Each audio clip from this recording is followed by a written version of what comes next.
Hi, everyone. It's Nancy Reyes with For Your Canine. And Lisa Bataska with Canine Defined. Joanne will not be joining us today. She is recovering from a long, busy weekend. So, anyway, today we're really wanting to talk about. I'm not sure. Looks like we're having technical difficulties on my website, on my personal page. So I will see why is that's happening. Hmm. Deleted. Okay. All right. Well, we'll see what happens, and we'll see. They're telling me to check on my Facebook page and see if it's coming through on my personal page. So yeah, it looks like it's there. So we're good. All right. Um, all right. So today, and I apologize for the late notice for this Facebook Live. It's been kind of busy on our end, and with summer and trials and all that, it's been a little crazier than normal. So I apologize for that. Hi, Tim. So this topic today, we're going to be talking about when to manage and when to train, and it's something that we all deal with. But I'm seeing so much more, and Lisa can concur or not. Um, we're seeing so many more people doing more management than training, and so and I kind of maybe think that people aren't since they're learning it in classes that they're thinking they're training their dogs when they're really not. Would you agree with that, Lisa? Yeah, I think the difference is that it depends on your end goal, like where you're headed. Like if you're headed to trialing with your dog, well then management is part of what you need to do until you can train it. But then if you are like, not planning on doing anything crazy with your pups, or you just want them to be, good house pets, that's huge. There's very different parts of that, right? So management is different compared to training. Yep. The other thing, and Lisa brought this up, this was such a good thing. What are your goals? That's so important because a lot of times we don't know what we want as far as a relationship with the dog. And it's no different than a relationship with another person, right? You want to figure out what that relationship is going to be. And let's be honest, some relationships are wonderful and some aren't, and so it depends on what kind of relationship, what do you want to do, what are your goals, which is a really big question. And I was talking to Lisa about how can we help people figure out what they want? Because I think people think the dog has to be perfectly trained. It's like, no, Right. it's going to be trained for what you want and what you want to do and how you want to live with that particular dog, right? I think that's kind of where we're at.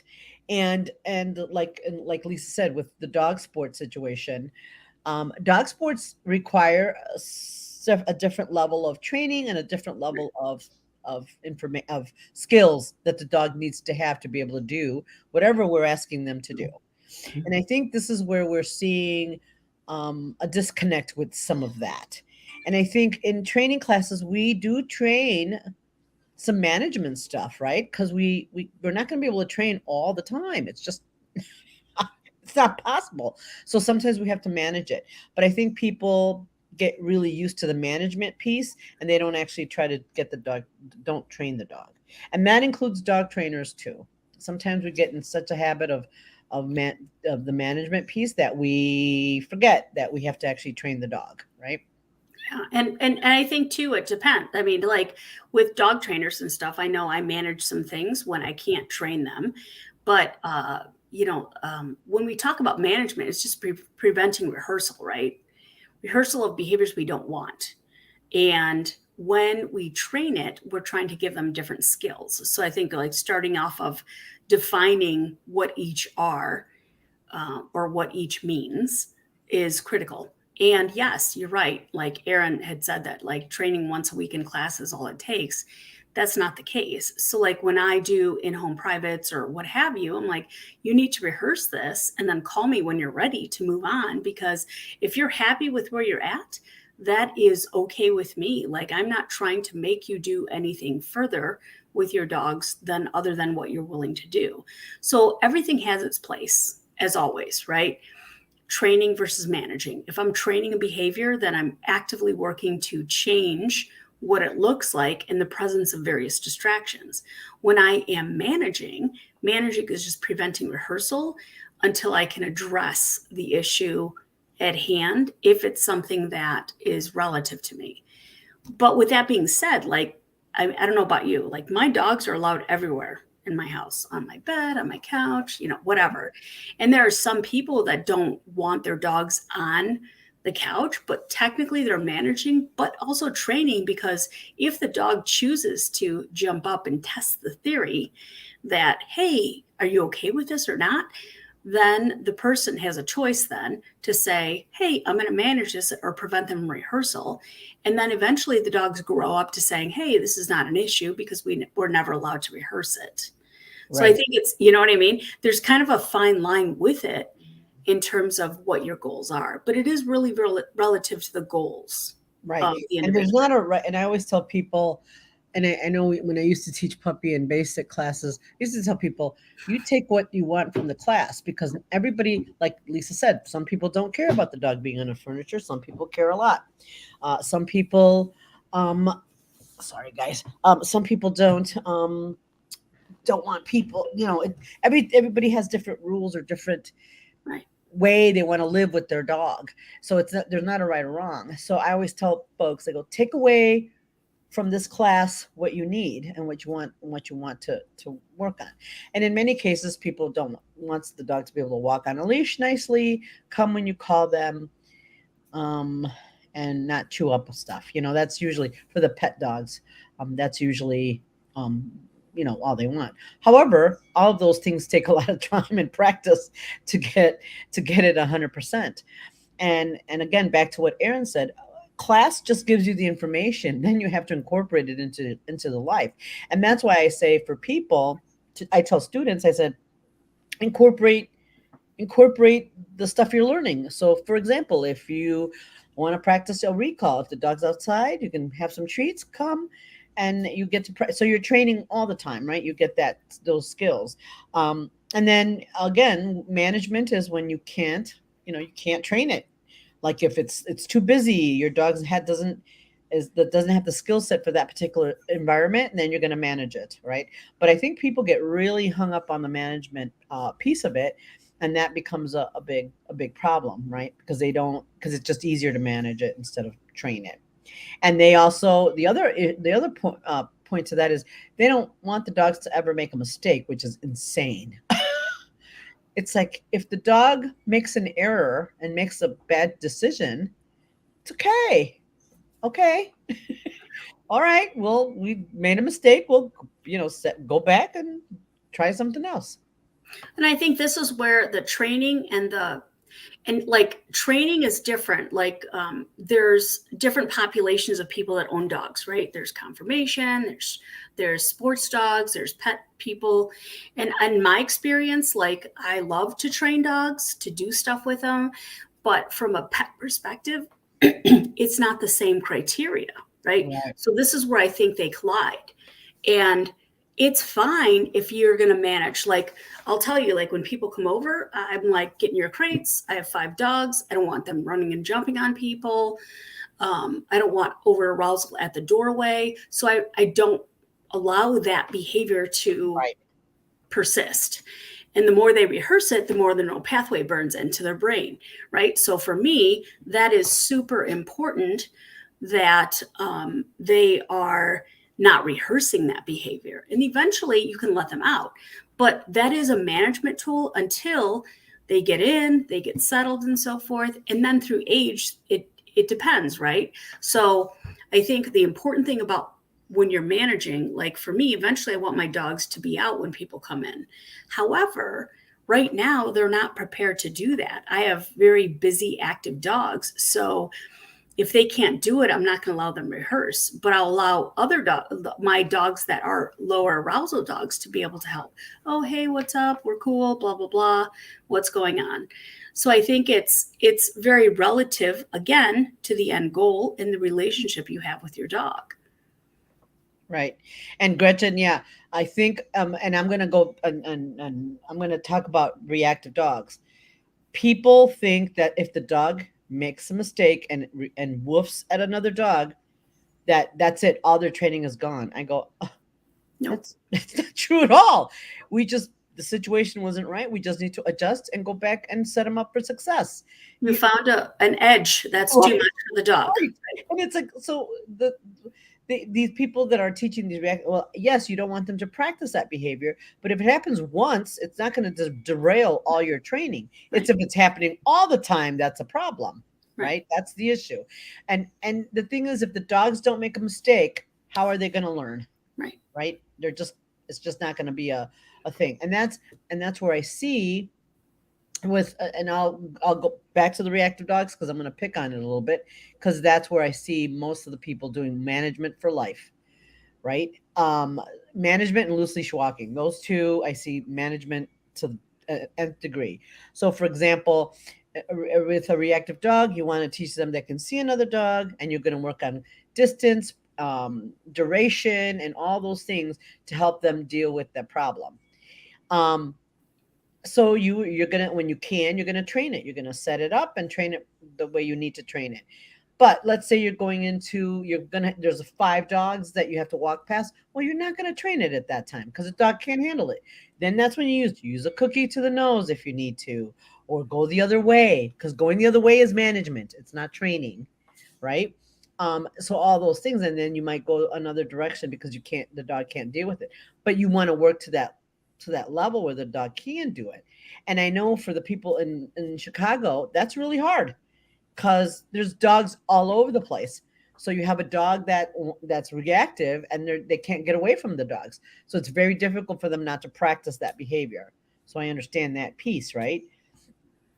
And then that's when, sometimes you have to drive somewhere else to walk the dog But I think, situation. but don't you think ultimately so every time I look at a dog in a situation, it's like, how are they relating to their individual human, their owner?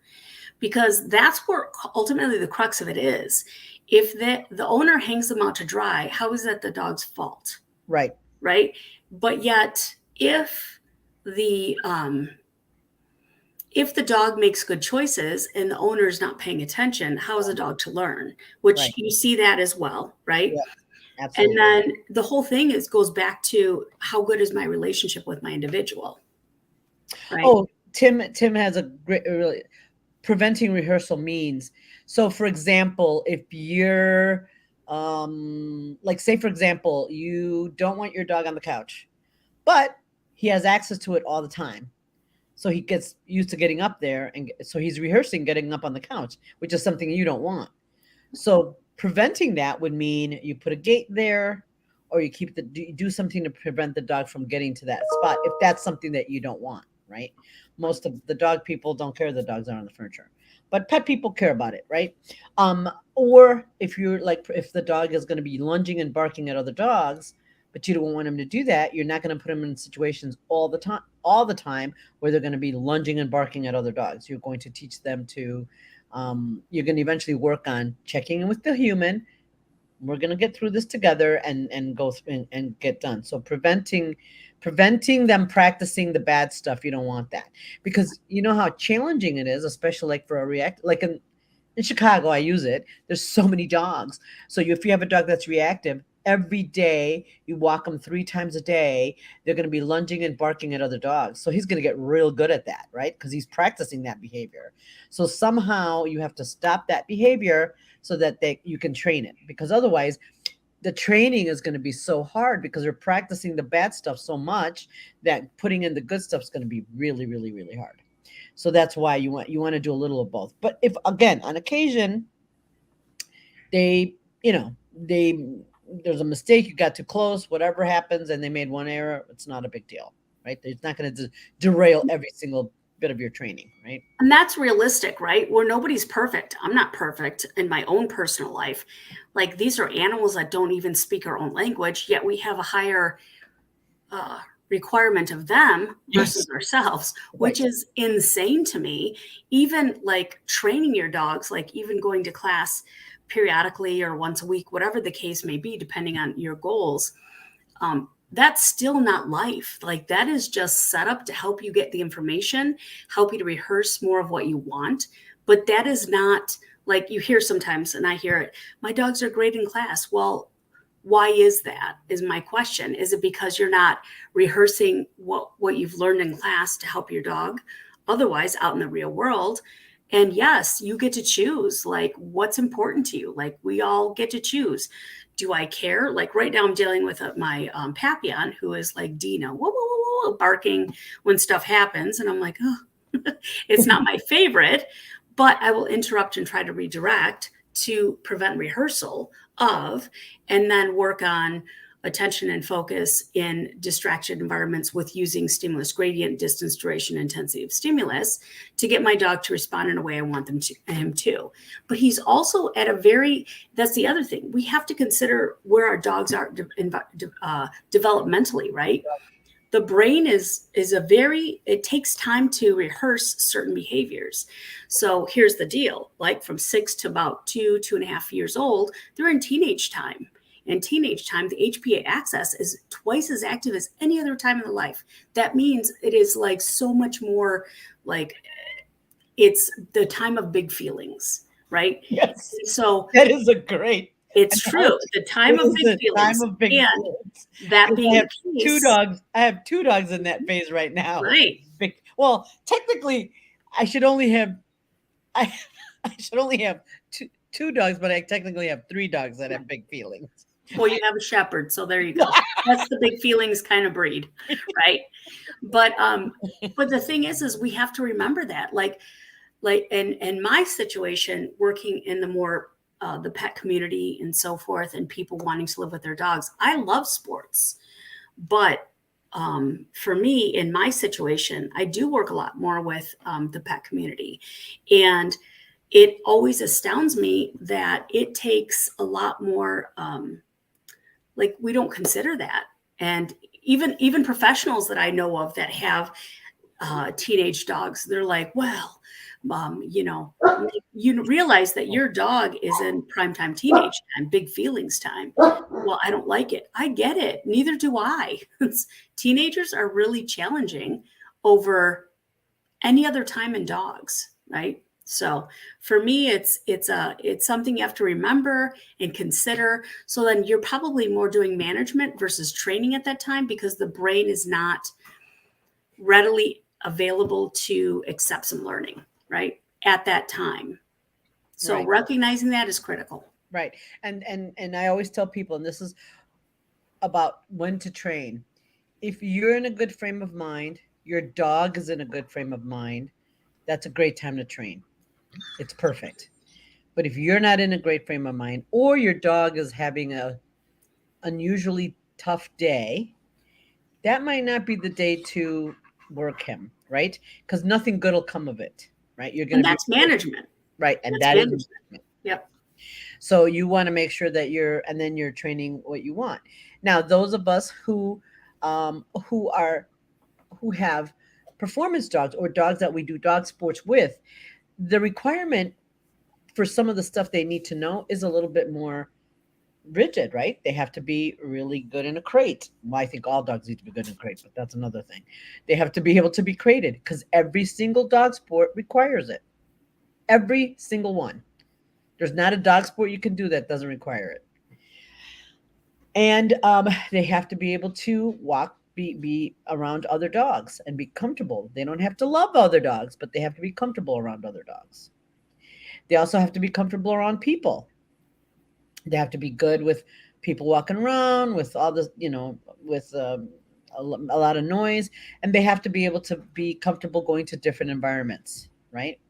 So when you put all, and that's just the stuff before you start the training for whatever sport you're in, right? That's just just being in the sporting environment. That doesn't include being in the teaching them the dog sport, whatever that is. So, and I think those of us who are in the dog sport community really have a hard time with that. They don't teach them all that stuff. And then they're like, I don't know why he's barking in a crate, or I don't know why he's, becoming more reactive or whatever. Yeah, because we didn't work on those things that they need, those skills they need to be able to work and function in those dog sports, right? And then canine nose work, it's really great for dogs that are reactive, but they still need to be able to see a dog. They still need to be able to pass by a dog. Um, and a lot of people aren't putting that work in.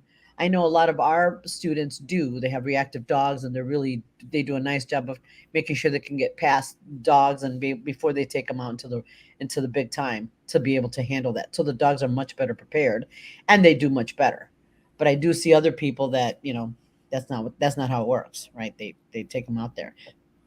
So, um, and training also, and it's hard work, because the other part about training is you need to make sure that they know sit. Let's say we're talking about sit, that they can do sit in the house, outside, at the store, down the street. When there's dogs passing, you have to proof that behavior, and a lot of people don't go through all that's needed, right? Performance people tend to do it just by the nature of it, because they're going to classes every week, so they have to work on those things. So it just comes with the territory in many cases, some of the basic stuff. But like walking on a leash, for me, that's the other one. I said, that dogs practice. I have seen people in an obedience have a beautiful leash, heeling in the ring, and they come out and the dog drags them across the room. So that loose leash walking, it's hard work. You have to work it all the time. Always. You have to train it or manage it all the time, right? Because otherwise the dog's never going to learn, right? They don't understand that in the ring you do this, and then out there you just drag me all over the place. I can't, and I can't have that. Pulling drives me crazy. So that is a skill for me that my dogs need to have, all of them, because pulling is just not happy, does not make me happy.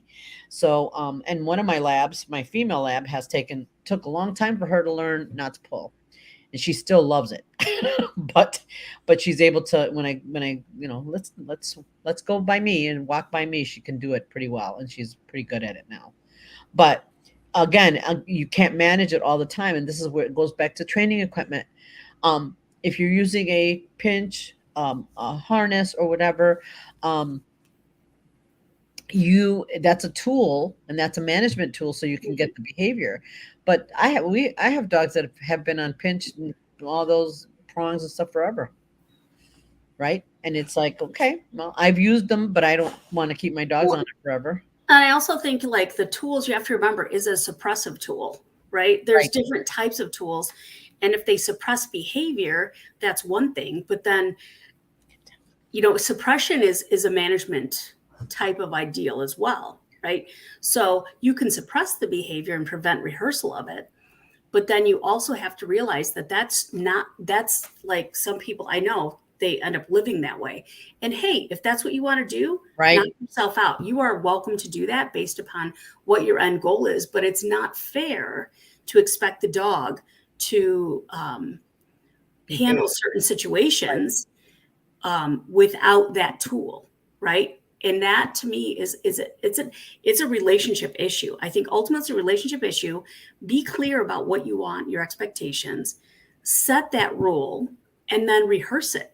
And to me, like, I'm not super active currently in a variety of things I do, but I still expect my dogs, if I walk down the street, not to yank me around or not to get overly excited or settle when I ask them to do that. To me, that's priority, because I don't care if my dog can like run this beautiful course. If they can't sit calmly by my side, to me, that's a problem. But I also am not this high level competitor either, right? To me, I enjoy my life with my dogs. They get to do what they want to do. But I also have life skills employed, right? Life skills, being able to be in a crate quietly, like right now, they're in crates while I have this conversation online, because I'm like, I know you're going to harass me And, I'm not going to deal with that. I want to prevent rehearsal. And eventually, like, they hit a certain age and you can let them, because they've never known it's part of their life.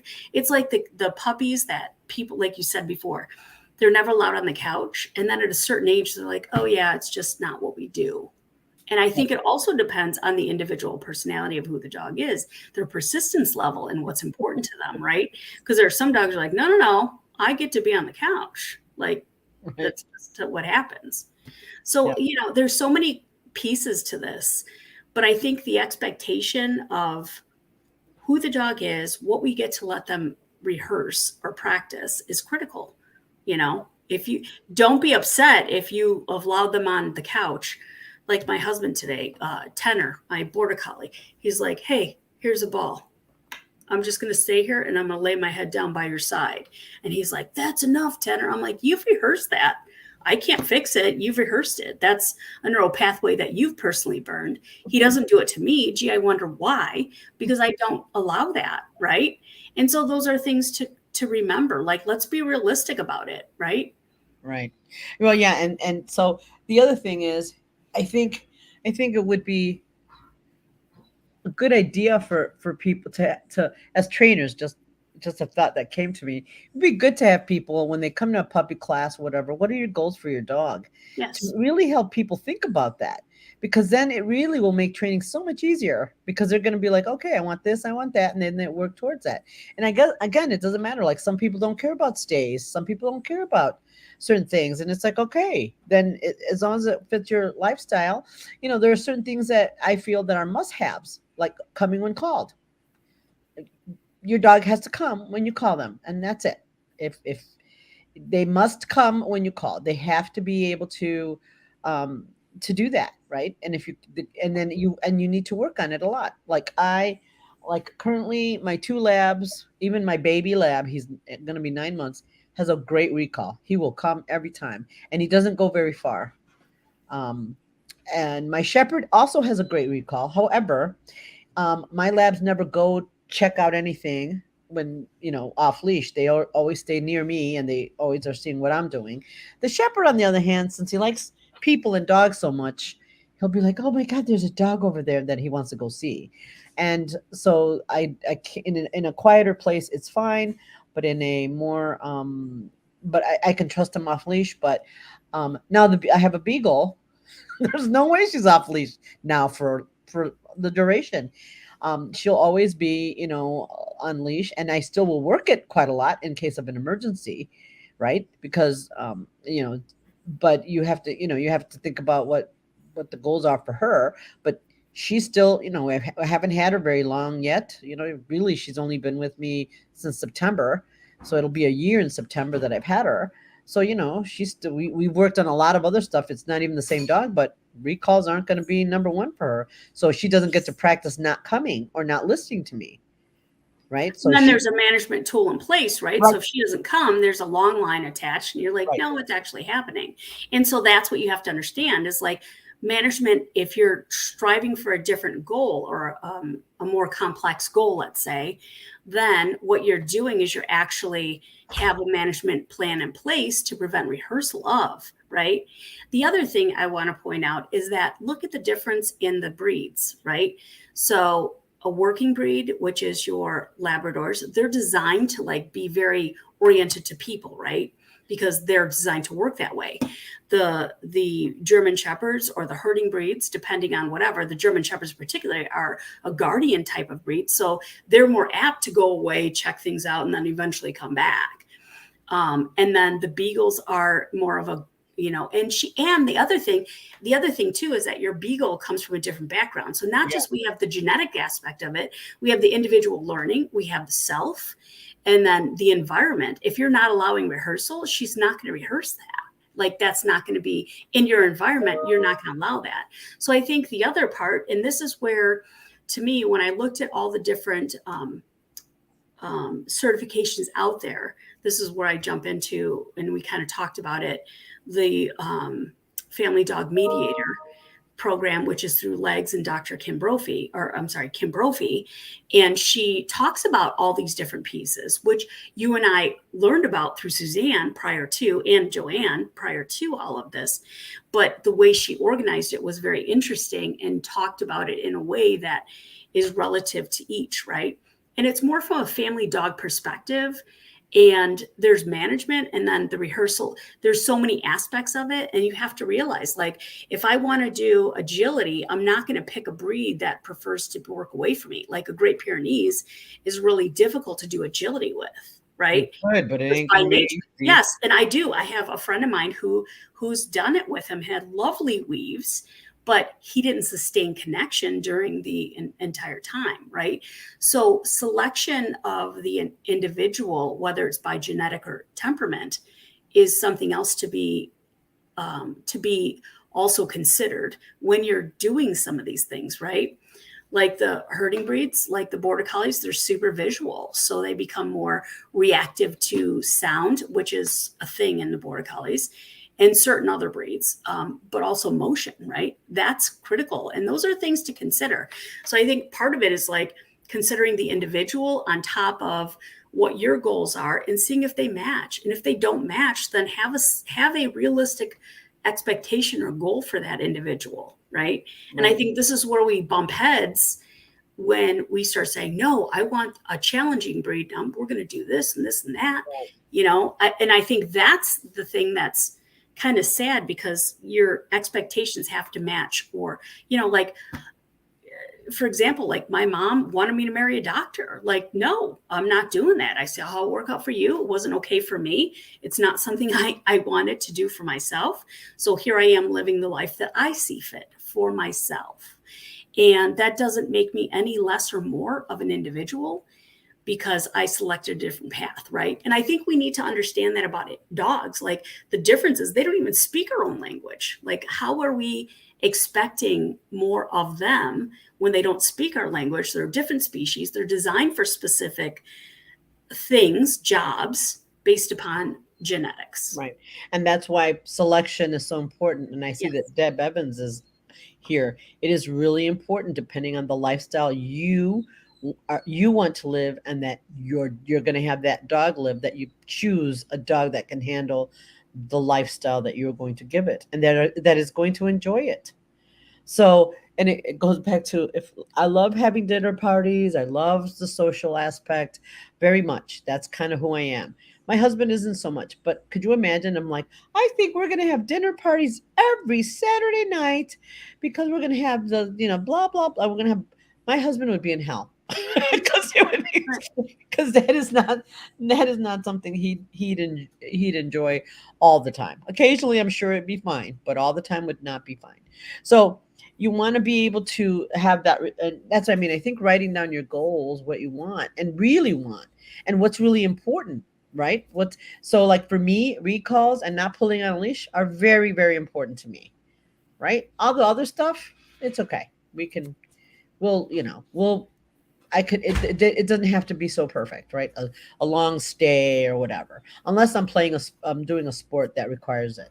But for living, it's like, don't chew on my stuff. Come when I call you, and don't pull me on a leash. And having those skills is great. And don't counter surf, because I hate that. And you're talking about in-home stuff, right? Too, right? So that's the other thing. Like, outside in the world, for me, don't come when called. Don't pull on the leash. Don't be an idiot around other dogs, right? Right. The reactivity is not something I like. I'm like, I get it. People, I see crazy things happen all the time with people, but I still don't want you to, like, I'm not going to yell and scream about it, nor do I want you to do it because somebody's not behaving properly. And I do want you to settle by my side. So some of those things are more important to me versus when I go out, and that's just, to me, life skills, right? Those are just basic things that at minimum to live with. This is what I want. Right. Everything else on top of that is icing on the cake, and requires commitment on not just the dog's part, but also the person's part to say, I understand that you're not at that skill level, and I need to help you get there by proofing, by training, and working through that. Right. So, and the other thing too is when you're in the training mode, and this is where management and training have to work together. So let's say, for example, you have a dog that you're still working on, let's say loose leash walking, and right now, you're about at a 50% that he can manage that, at least partway through your walk and all that. So he's almost there, but not quite there. So then you would not, if you're taken by surprise and you have to do a management, but you'd have to then manage you'd have to know you have to manage it, Right. because I think people get to a certain spot where the dog is doing pretty well.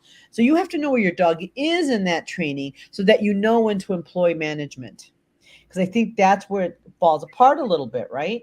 So if Right. my dog is at 50%, but there's two dogs coming down the way, I'm pretty sure my dog may not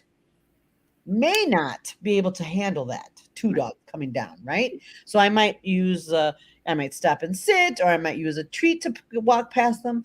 But let's say now there's one dog coming past, pretty calm dog, very relaxed dog, and my dog's at 50%. That's the time I might train it and say, come on, let's go, and just Right. reinforce that they're doing. And I would use that as a little bit of a training opportunity, because it is within my dog's skill set, maybe a little above, but not so, but we can help with, you can add that little bit of a training piece versus two dogs. The dog's not gonna be able to do it. So you're gonna manage it instead. So that's kind of where you got to know where your dog is in his learning and the training part. Right. And knowing where they are, and then adjusting your rate of reinforcement, adjusting your distance, all those things come part and play with getting the dogs to start to learn and take the information in and then solidify it. Right. And that's where, so I had a case where the dog was highly reactive. And ultimately, it turned out that mom had higher expectations of what the dog was able to do and was rehearsing more reactivity on leash than not. And I'm like, hey, find the sweet spot where the dog is able to still make good choices and orient to you and not get over aroused. Watch the body language to determine what's happening, to determine whether or not to go forward. If your dog can't do it, there's no point in, like, everybody's from A to B, point A to B. And I'm like, sometimes there's a point A to like A1, A2. Oops, did I lose you? No, I'm there. Okay. So you have to like break it down. And I think slicing things to thin portions where the dogs are able to handle it is where we lack. It's like, they go back to lumpers versus splitters, right? Be a splitter, don't be a lumper. Right. And it's that hard. It's not, it is hard not to be a lumper. It is hard because you're like, I just want to get through this walk. And the goal for this individual was to exercise the dog. And I'm like, what if the dog isn't ready? Use your other dog who is well-versed in how to do this because it's older and has better history than using a teenage dog or a dog who doesn't have the skill set, and you're still building it. And the dog was amazing once you sliced it down. And I think sometimes we become impatient. I'm like, yeah, I wish I could just go from like A to Z and be a millionaire, but that's not how life works, right? It's like we were talking earlier about learning, like, I'm a dog trainer, not a mathematician, an accountant, or anything, but I still had to learn math to understand how to live life, right? It's just the way it works. Right. And so that's what I mean. You need to really know where your dog is in his training. And I think we think our dogs, a lot of times, I think people think the dog is further along than they are. But there's also a group, and this is why this topic came up, you guys, that the dog is never given the opportunity to learn, and it's managed all the time. So then you see it becomes a big problem when you manage the dog always. Then the dog isn't developing any skills at all and is completely reliant on you to manage the life around it. And when you put it in a situation where it has to learn, it is a big problem, right? Then that's the situation, right? Where the dog is not at where it needs to be or whatever. So I think it's really important to kind of know where the dog is, and it's not a reflection on you, because No, I think people think, oh, if they, especially those of us that have reactive dogs, right. it's like it's not you that did it. It's just what it is for the dog. So just relax, and it's like nobody thinks, because everybody, that's a big problem. People think more or less. They're not going to think about it. People have their own Well, rocks to carry. right. But honestly, like we live in a society that's super judgy, right? Oh, your dog doesn't like people, or your dog must have been abused, or your dog is blah, blah, blah, whatever.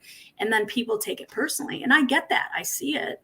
And I'm like, it doesn't matter what, like me, but I'm 50. So it's like, I don't give a crap what people think about me anymore. It's like you get to a certain point where you're like, yeah, whatever, bye, see ya, right? And I'm moving on. Like you have your perspective and that's fine. And I guess I got to a point where, like, you get to a point in your life where it doesn't matter what people think.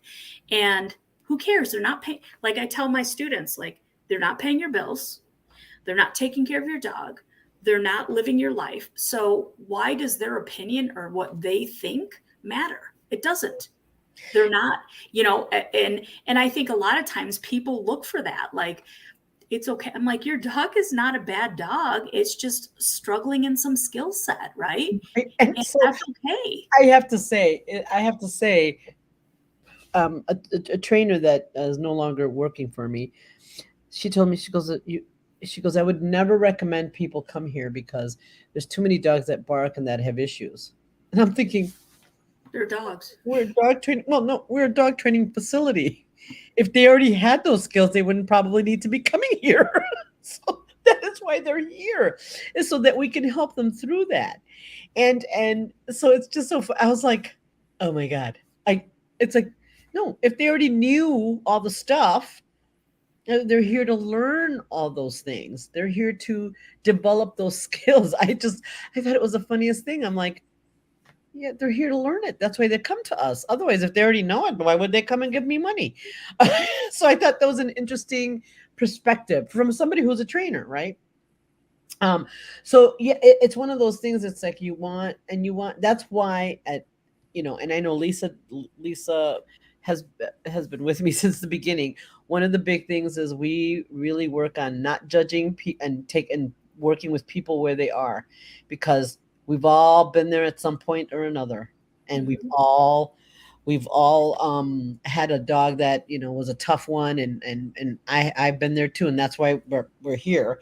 And so that's why it's like, we're not, the only thing is just try to help the dog make the right choices. And Kim, her dog, she was worried that the dog would is he can be reactive, and he's not serious, but he's reactive. So he was off leash, and she was a little uncertain. A dog passed by. There was a gate, and was and I knew that it was going to be fine. So he went to go and bark at the dog, and when he realized he was off leash, he goes, "Wait." I might die. I might die. This is He goes, Kim called him, but he was already on his way back, because he was like, "Oh my god, I could die over there," because right. he realized he was not on the leash, right? So the question I have is, like, how old is that dog, right? He's How a little old is he? older now, and now he's learning how to have some great independent skills, and he's learning to make his own decisions, which he doesn't like all the time. A lot of times he wants mommy to still help him, so he's a little bit begrudgingly, But I think part of it too is, like, we expect our dogs to do better, but we also are like, what is it, back in the what it's 90s or whatever it was, the helicopter parent, right? We're like, oh, don't do bad, don't, you know what I mean? And we take it offensive. And I think that's where society turned to a yeah. different way of everybody Well, gets and a in that very class, in that same trophy. class, the dog did bark at another dog, but you see, but it's also the handler getting Mhm. better, right? Yep. Kim didn't overreact. She was Yep. very, she's like, no, come on, let's go. And he got in there, and he was like, and he let it go pretty quickly, right? Didn't make a big deal out of it. And he's like, oh, I guess it's not that big of a deal, so we don't have to worry about it. I go, that is correct.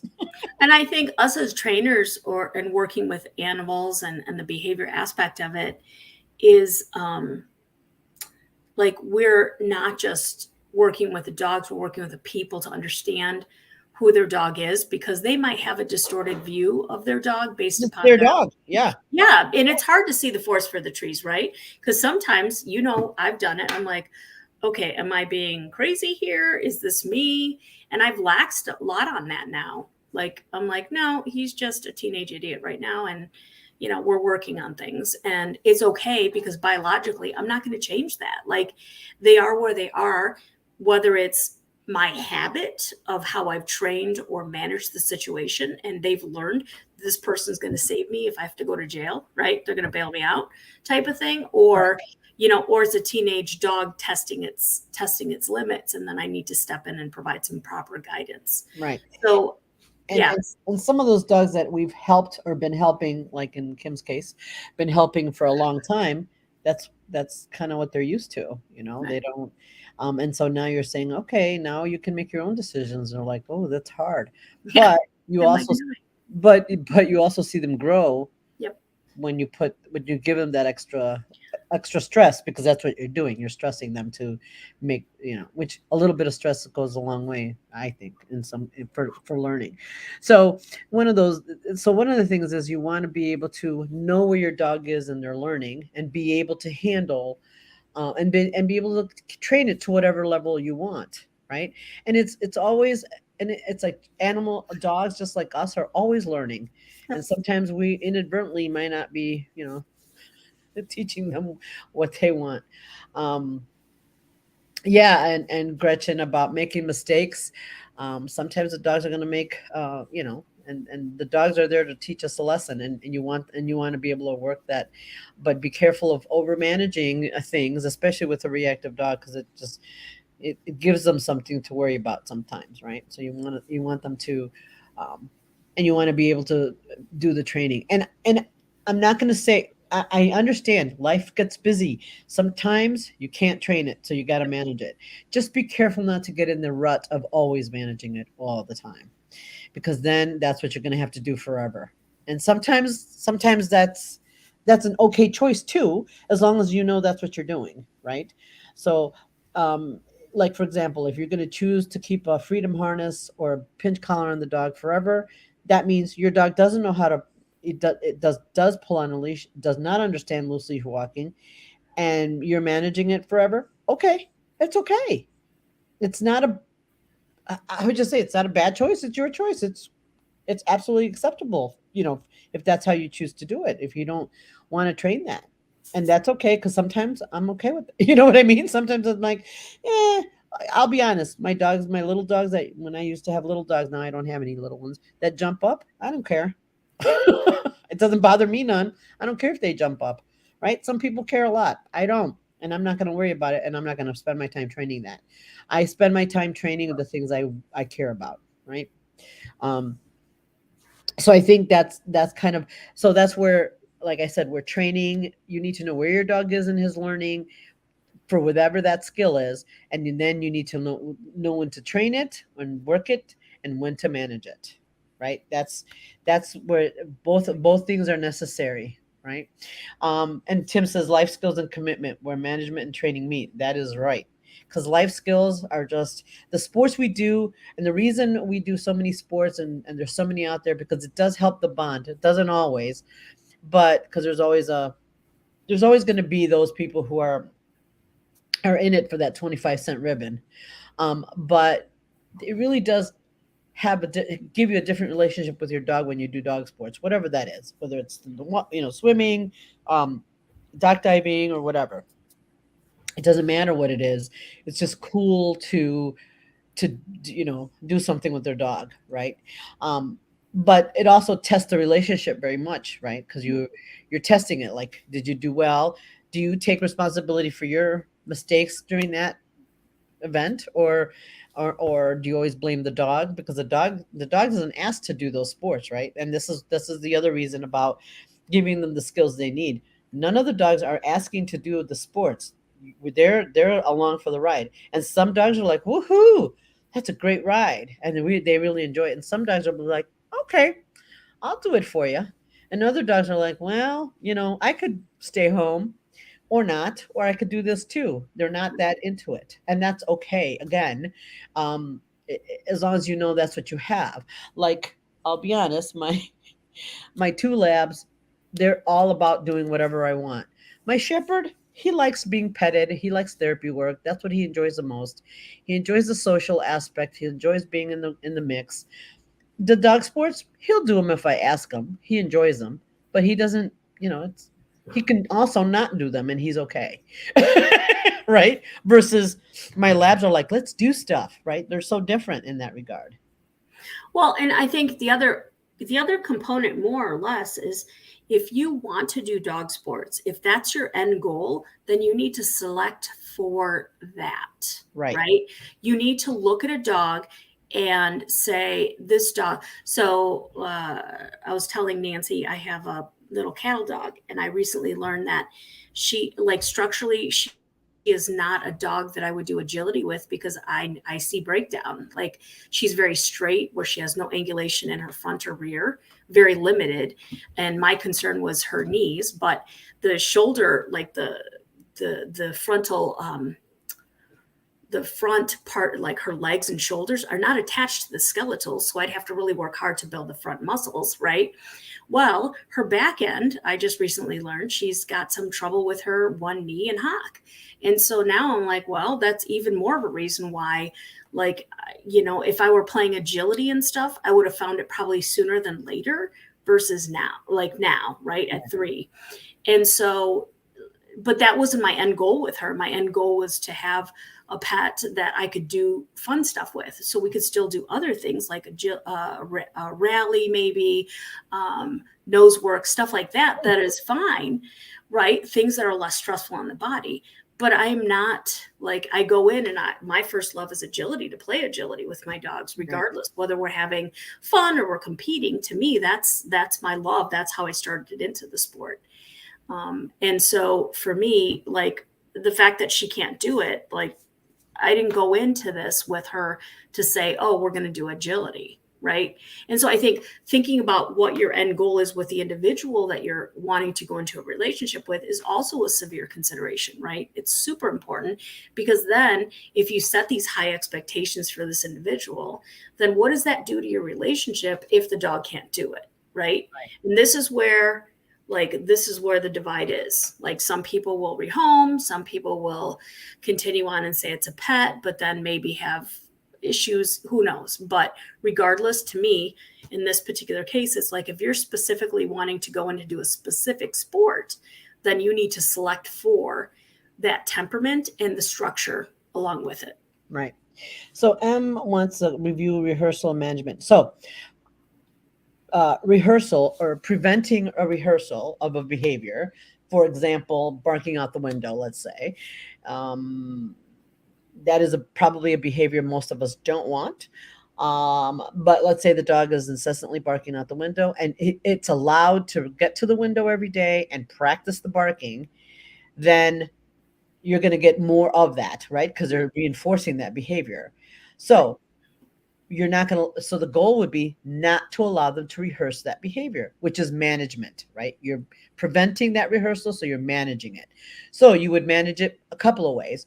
You'd put a gate so the dog couldn't get to the window, or if there's not a possibility of doing that, you can put the films on the windows so the dog can't see out, so that dog can't bark.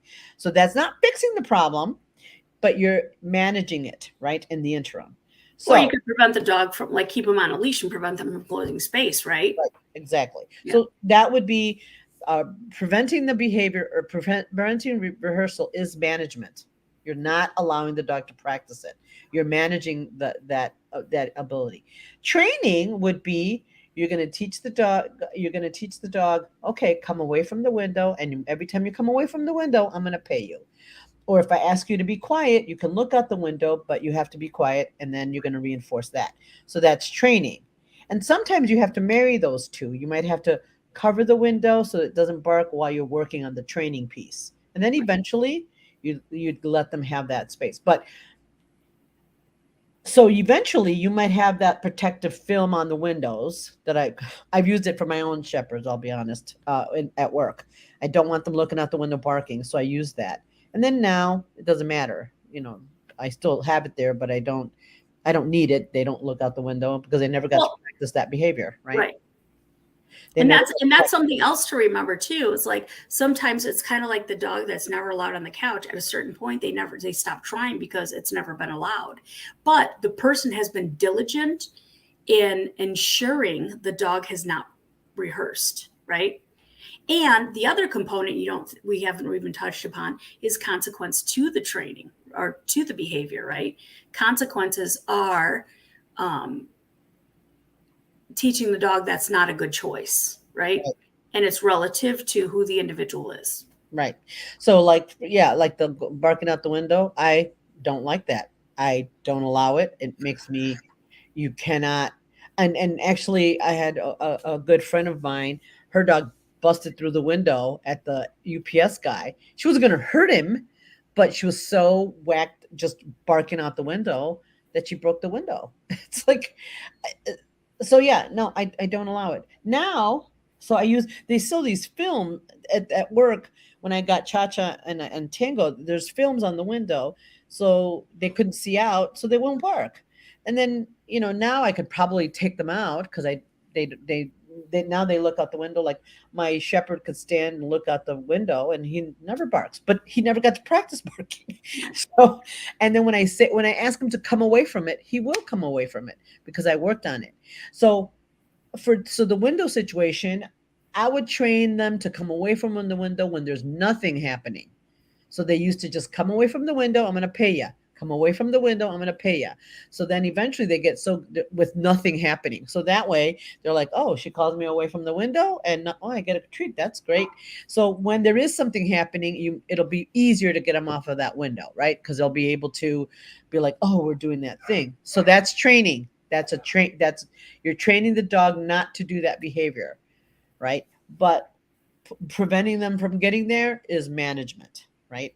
Well, and the other thing too is like the arousal component, right? So if you let them sit there and seethe and right, like go crazy on it, well then good luck calling them away. You're going to have to go physically interrupt that behavior and take them off of it. Right. So I think also the point to make is that calling them off once the stimulus presents, identifying your triggers and then calling them off before when there's nothing happening. Yeah, when there's nothing happening is building a pattern of behavior and expectation.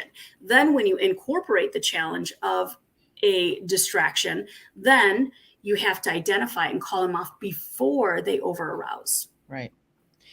Do you barking reactive behavior regarding fireworks and thunderstorms? Well, a lot of the barking at the fireworks and stuff like that is usually they're worried about it. So there's not a lot of when the dog is stressed or worried or scared, there is no training happening ever. You never want to train a dog that's fearful or afraid, right. Or you just are going to manage that situation and get them out of there. That's just interrupt and redirect if you can, or manage however you can.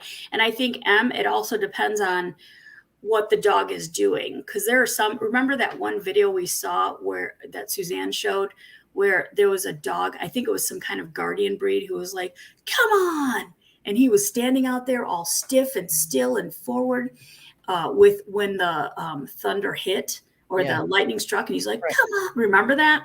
So I think it also depends, like, what is the emotion that's tied to that reaction? Do you know? Are they trembling? What's going on? You need to identify the body language to determine how to affect behavioral change based upon whether it's management or training. Right. Right. Because it's like if they're scared, if you have a scared dog or a worried dog and they're already there, there's no training happening. Right. You're managing it. You're going to correct that situation or get them out of the situation as quickly as possible, right. Once they've lost their minds or whatever. And like I said, for that window, barking out the window, it's a combination of management and training. Because I have those films are great, and they can't see out the window, and then they don't bark as much. It calms the stimulus down, right? A little bit, and they're very decorative and pretty, so that you can, so they don't look like because back in the old days we taped newspaper to the window. So now we have the pretty things they sell on Amazon, and it looks lovely, and people think it's a fashion statement, and it's just really so the dog doesn't bark out the window. Anyway, so So I just wanted you, just to recap, when you're in the when you're managing is when the dog doesn't have the skills to give you the behavior you want in a certain situation. So you're going to manage it. When you're training it is when you need to know where your dog is in training, right? Where their skill set lies, so that you know when to incorporate management and or training. As like the example I gave before, if I'm walking on the street, my dog's like a 50% not pulling, and there's two dogs coming and I know my dog's going to pull towards them, then I'm going to manage. I'm going to use a cookie, or I'm going to stop moving, or I'm going to go the other way. Those are all management. But if he's at 50% and there's a calm one dog coming down the street, and I'm like, okay, she should be able to manage it, I can use it and I can train it. Saying, okay, good dog, keeping their attention, keeping that connection with the dog as we pass the other dog. And so that's training so that they get that success.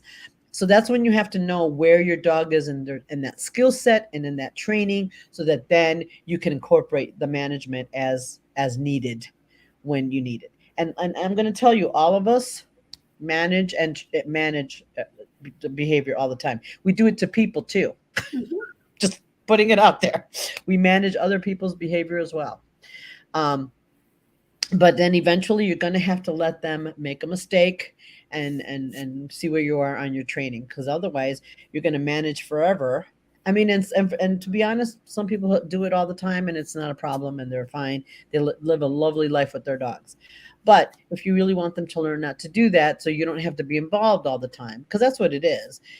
When you're managing, it involves you all the time. You have to do something to stop it, versus having them trained. What you use is very minimal, like just come away from that window. Oh, okay.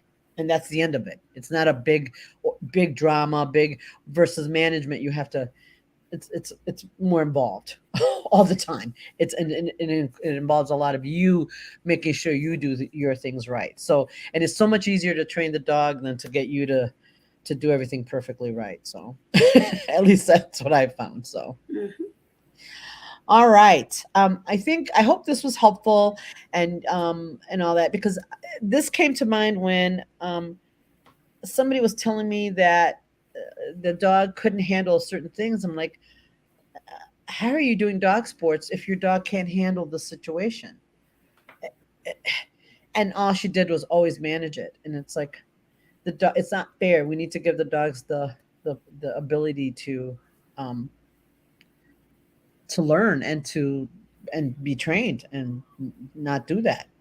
Um, at least the best we can. Obviously, you can't train everything all the time, but you can train most most things, right? All right, guys. Thank you all, and we'll see you all next week. Thank you.